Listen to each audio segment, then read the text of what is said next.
नमस्कार साथियों, आज हम आपके लिए महात्मा बुद्ध की ऐसी कहानी लेकर आए हैं जिसे सुनकर आप अपने अंदर उठ रहे गंदे और वासना के विचारों को अवश्य रोक पाएंगे। एक युवक गौतम बुद्ध के पास आया और गौतम बुद्ध से बोला कि हे बुद्ध, मेरे मन में इतने गंदे विचार क्यों आते हैं। मैं नहीं चाहता कि मेरे मन में गंदे विचार आए, पर मेरे मन में हमेशा काम वासना के विचार चलते रहते हैं और मैं इनके बारे में सोच सोच कर बहुत परेशान हूँ। मेरी ऊर्जा और समय यह सब सोचने में ही नष्ट हो जाता है और इन सब के विचारों की वजह से मैं कभी भी शांत नहीं रह पाता और मैं हमेशा ही स्त्रियों को देखकर मोहित हो जाता हूँ, अपने आप को रोक ही नहीं पाता हूँ। बुद्ध मुस्कुराए और उन्होंने उस युवक से पूछा, क्या तुम्हें पता है यह काम वासना होती क्या है? फिर उसने ने उत्तर दिया और कहा, बुद्ध, मैं यह तो नहीं जानता कि काम वासना होती क्या है, पर हाँ, यह जो भी है बहुत बुरी चीज है। फिर बुद्ध ने उस युवक से कहा कि सबसे पहले तो तुम्हें यह समझना है कि प्राकृतिक रूप से जो भी चीज हमारे अंदर है वह बुरी नहीं है। हमारे जीवन में उसकी कुछ ना कुछ जरूरत है। वासना कोई बुरी बात नहीं है, यह तो हमारे मन की एक भावना है जो हमें किसी न किसी चीज की कमी का एहसास करवाती है और फिर हम उस चीज को पाने के लिए उस चीज की तरफ आकर्षित हो जाते हैं। जैसे अगर तुम्हारे पास धन की कमी है तो तुम में धन पाने की वासना उत्पन्न हो जाएगी। तो वासना कुछ और नहीं, बस एक प्रकार की कमी है जो कि एक प्रकार की जरूरत का एहसास है, और जब यह जरूरत शारीरिक हो तो हम इसे काम वासना का नाम देते हैं। युवक ने गौतम बुद्ध को कहा कि बुद्ध, मुझे काम वासना का मतलब तो समझ में आ गया, पर आप मुझे यह बताइए कि यह आती कहाँ से है और कैसे आती है। गौतम बुद्ध ने कहा कि काम वासना कहीं से आती नहीं है, यह तो हमारे अंदर ही होती है और इसका होना तो जरूरी भी है, तभी तो मानव जाति का विस्तार होगा। युवक ने कहा, जब यह हमारे अंदर ही है और जरूरी भी है तो फिर लोग इसे गलत क्यों बोलते हैं? बुद्ध ने कहा कि यही तो समस्या है, लोगों ने काम वासना को गलत तरीके से सोच लिया है, इसे छुपाने की दबाने की कोशिश करते हैं। काम वासना गलत नहीं है, बल्कि काम वासना का गलत तरीके से प्रयोग करना गलत बात है। लोग जिससे प्रेम करते हैं बस उसी के लिए जीने लग जाते हैं, उसे पाना ही अपना मार्ग बना लेते हैं और उसी के बारे में हमेशा सोचते रहते हैं, पर यह सब गलत है। बुद्ध ने युवक से कहा, क्या तुम्हें पता है जानवरों में भी काम वासना होती है? युवक ने उत्तर दिया, हाँ बुद्ध, जानवरों में भी काम वासना होती है, क्योंकि जानवर भी तो आखिर अपने वंश को आगे ले जाएंगे। बुद्ध ने कहा, तो फिर हम जानवरों के काम वासना को गलत क्यों नहीं कहते? युवक ने कहा, मुझे नहीं पता महात्मा, आप ही मुझे बताइए। गौतम बुद्ध ने कहा कि जानवर अपनी काम वासना का प्रयोग आनंद प्राप्ति के लिए नहीं करते, वह तो सिर्फ संतान उत्पत्ति करने के लिए काम वासना का उपयोग करते हैं। जानवरों को प्रकृति ने इतनी समझ नहीं दी कि वह काम वासना को अपने सुख का आधार बना सके। मनुष्य अपनी समझ के बलबूते पर प्रकृति में पाई जाने वाली प्रत्येक वस्तु को अपने सुख के लिए प्रयोग करता है। हम इंसानों ने ही काम वासना को अपने सुख का साधन बना लिया है, जबकि प्रकृति ने तो हमें अपने वंश को आगे अग्रसर करने के लिए दिया था, लेकिन इंसानों ने इसे अपने जीवन का परम लक्ष्य बना रखा है और इस तरह से काम वासना का आ जाना गलत है। युवक ने पूछा, महात्मा जी, यह काम वासना हम पर हावी क्यों होती है? क्यों यह हमेशा क्यों आ जाती है? तब गौतम बुद्ध ने कहा कि सुनो, अब जो मैं तुम्हें बताऊंगा उसे तुम ध्यानपूर्वक सुनना। काम वासना का सारा खेल तुम्हें समझ आ जाएगा, तुम्हें तुम्हारे सारे सवालों का जवाब मिल जाएगा, बस तुम्हें ध्यान से सुनकर समझना है। एक बार की बात है, एक आश्रम में गुरु और उनके शिष्य रहा करते थे, जो रोजाना आश्रम के बाहर स्थित गांव में भिक्षा लेने के लिए जाते थे। उस आश्रम का एक शिष्य जिस गांव में भिक्षा लेने जाता था, उस रास्ते में एक नदी मिलती थी। एक दिन उसने देखा कि एक युवक वृक्ष के पीछे छिपा है। वह उस युवक के पास गया और उससे जाकर बोला, भाई तुम इस वृक्ष के पीछे छिपकर क्या देख रहे हो? युवक ने कहा, अरे तुझे नहीं दिख रहा क्या कि मैं क्या देख रहा हूँ? तब शिष्य ने नदी की तरफ देखा तो वहाँ पर कुछ युवतियाँ पानी भर रही थी। तब उसने उस युवक से कहा, अरे भाई वहाँ पर तो युवतियाँ पानी भर रही है, इसमें छिपकर देखने वाली क्या बात है? तब वह युवक शिष्य की तरफ देखकर उससे कहता है, अरे पागल, तुम्हें दिखाई नहीं दे रहा क्या कि कैसे यह परियां नदी से पानी निकाल रही है? जरा उनकी अदाओं को तो देखो, उनके कोमल शरीर को देखो, उनकी पतली कमर मटके को उठाते समय बाल खाती है और उनके बाल उनकी कमर पर कैसे लहरा रहे हैं, मानो सुंदरता बिखर रही हो। शिष्य ने फिर नदी की तरफ देखा और इस बार वह इसे देखता ही चला गया। अभी तक तो कुछ भी नजर नहीं आ रहा था और वह बिल्कुल निर्भय था, उसे किसी भी बात का कोई डर नहीं था। लेकिन अब वह छिपने लगा और उन युवतियों को देखने लगा, और जब वह छिपकर उन युवतियों को देख रहा था तभी वह अचानक अंदर से कांप गया और उसने कहा कि यह मैं क्या कर रहा हूँ? मैं जो कर रहा हूँ वह सही नहीं है, मुझे यहाँ से चले जाना चाहिए। और फिर वह जल्दी से वहाँ से चला गया। वह आश्रम पहुँच जाता है। आज जाकर वह अपने कार्यों में लग गया, लेकिन जो अभी वह देखकर आया था वही उसकी आंखों के सामने बार बार आ रहा था। उसके मन में वही दृश्य चल रहा था, उसका मन वही सब कुछ देखने के लिए उतावला हो रहा था। उसका किसी भी काम में मन नहीं लग रहा था। सुबह होते ही वह जल्दी ही भिक्षा के लिए आश्रम से निकल जाता और उस नदी के पास वाले वृक्ष के पास जाता जहाँ पर वह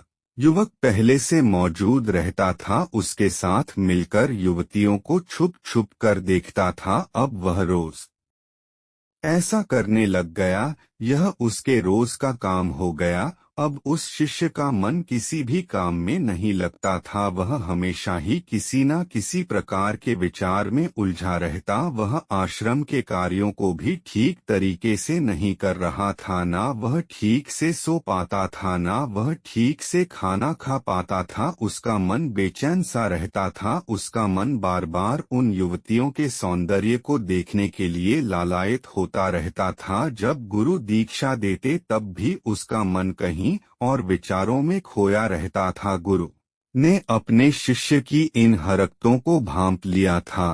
तब एक दिन गुरु ने शिष्य को अपने पास बुलाया और कहा कि आज से मैं भी तुम्हारे साथ भिक्षा मांगने चलूंगा, तुम और मैं साथ साथ भिक्षा मांगने चलेंगे। तभी शिष्य गुरु को मना करते हुए बोला, नहीं गुरुदेव, आप परेशान क्यों हो रहे हो? मैं अकेला ही ठीक से भिक्षा मांग सकता हूँ। गुरु ने शिष्य से कहा कि ठीक है, तुम अकेले ही भिक्षा मांगने जाओ। शिष्य तुरंत वहां से भिक्षा मांगने के लिए निकल गया। उसके जाने के बाद गुरु भी आश्रम से निकल गए और शिष्य का पीछा करने लगे कि वह कहाँ जाता है, किससे मिलता है। यह सब देखने के लिए उसके पीछे पीछे चलने लगे। कुछ आगे जाने के बाद गुरु ने देखा कि उनका शिष्य एक युवक के साथ एक वृक्ष के पीछे अपराधी की तरह छिपा हुआ है और छिपकर कुछ देख रहा था। गुरु भी अपने शिष्य के पीछे गए कि आखिर उनका शिष्य क्या देख रहा है,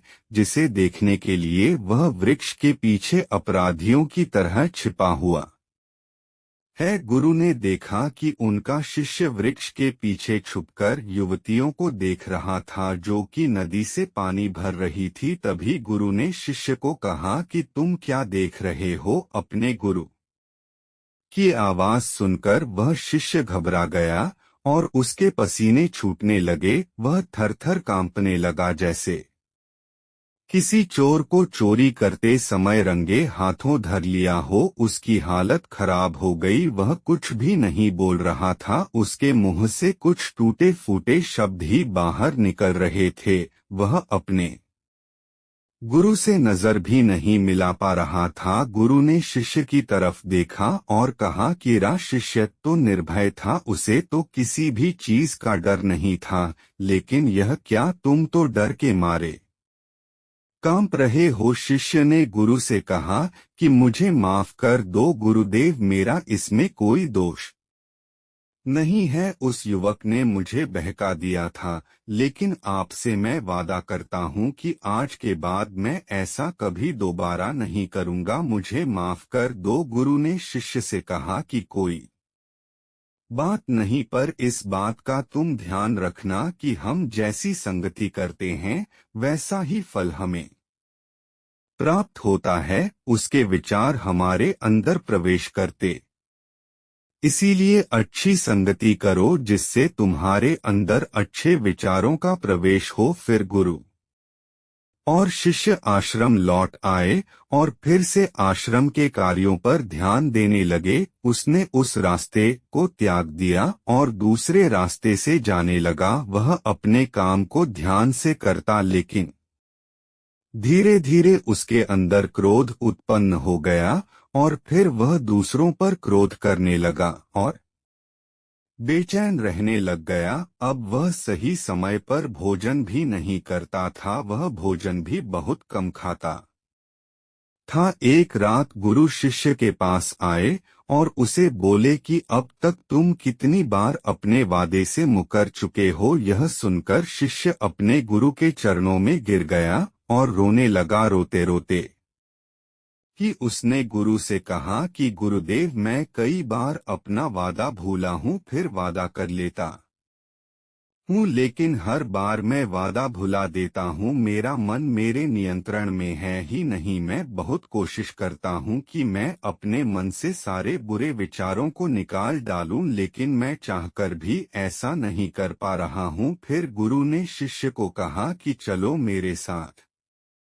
गुरु शिष्य को आश्रम के बगीचे में लेकर गए और शिष्य से कहा कि देखो, यहाँ पर कुछ नाली बनी हुई है जिससे नदी का पानी इन पौधों तक आ रहा है और यह पानी एक निरंतर भाव से बह रहा है। क्या तुम इस पानी के बहाव को रोक सकते हो? शिष्य ने कहा कि हाँ गुरुदेव, मैं इस बहाव को रोक सकता हूँ। फिर शिष्य ने मिट्टी उठाकर उस नाली में डाल दी। वह पानी कुछ देर के लिए रुक गया और फिर कुछ समय बाद मिट्टी के ऊपर से पानी बह गया। गुरु ने शिष्य से कहा, अरे यह क्या, यह तो पानी रुका ही नहीं। फिर शिष्य ने कुछ मट्टी पत्थर उठाकर उस नाली में डाल दिए और फिर कुछ समय के लिए पानी रुक गया, लेकिन फिर उस पत्थर के ऊपर से पानी निकल आया।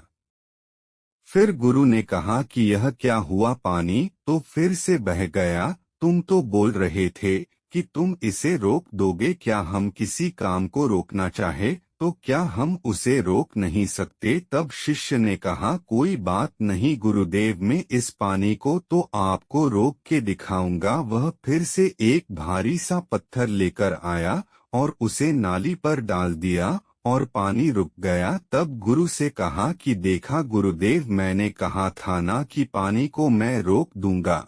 मैंने पानी को रोक दिखाया, आपकी बात मैंने पूरी कर दी। गुरु मुस्कुराए और बोले, अच्छा जरा ध्यान से देखो, पाए रुक गया क्या? वो तो पीछे की नाली से बाहर आ गया और अगल-बगल से बह रहा है।